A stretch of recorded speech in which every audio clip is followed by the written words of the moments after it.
In a shock move, weeks ahead of the Lok Sabha polls, Election Commissioner Arun Goel has resigned and his resignation has been accepted by the President of India.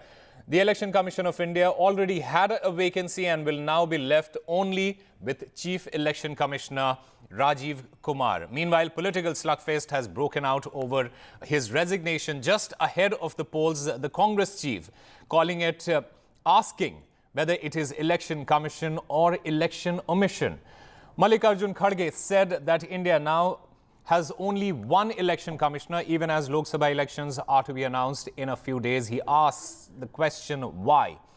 And I quote, as I have said earlier, if we do not stop the systematic decimation of our independent institutions, our democracy shall be usurped by dictatorship. This is what Mallikarjun Kharge said. He also added, saying the Election Commission of India will now be among the last constitutional institutions to fall.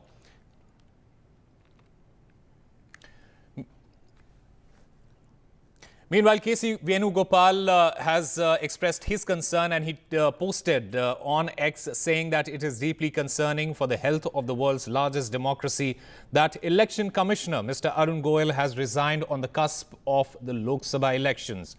He also adds that there is absolutely no transparency in how a constitutional institution like the Election Commission of India has been functioning and the manner in which the government pressurizes them.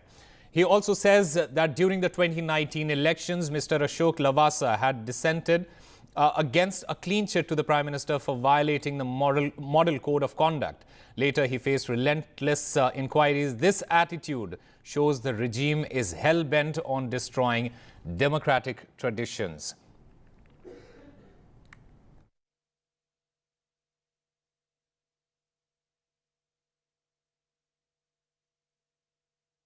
Mr. Arun Goel, who is cited personal reasons in his letter to the president for the resignation to be accepted. The government did try to persuade him not to resign, and efforts were made.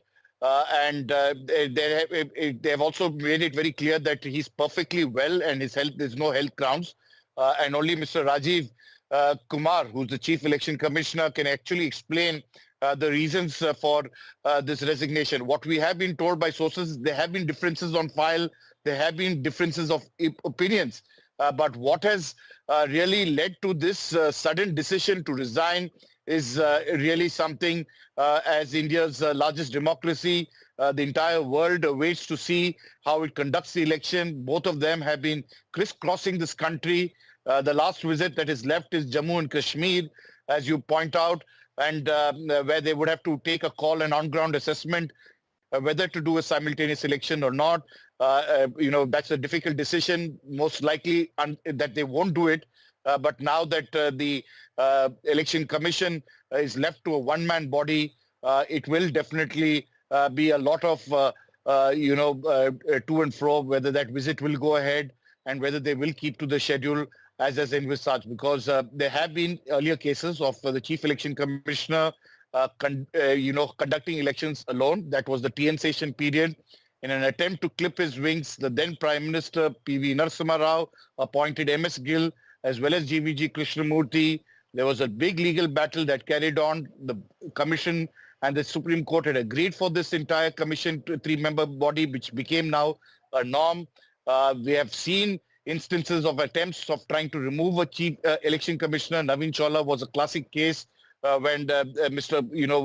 V. Gopal Swamy had sent a letter of recommendation to the President. That was in the run-up to the 2009 election. And at that stage, the then President rejected the letter, and Mr. Navin Chawla and the entire Commission carried on and conducted as a full body. We haven't seen an election commission now down to one-man person. For immediate, the government says that they will start that entire process of appointment of election commissioners because the notification has just happened this evening. And the Election Commission of India will visit Jammu and Kashmir from Monday to Wednesday to assess when polls can be held in the Union Territory and whether simultaneous elections are possible along with the general elections. Now, the dates for the Lok Sabha elections are likely to be revealed immediately after the Election Commission team returns. The Commission's visit to Jammu and Kashmir comes after the Supreme Court had directed it to hold assembly elections in the Union Territory by September.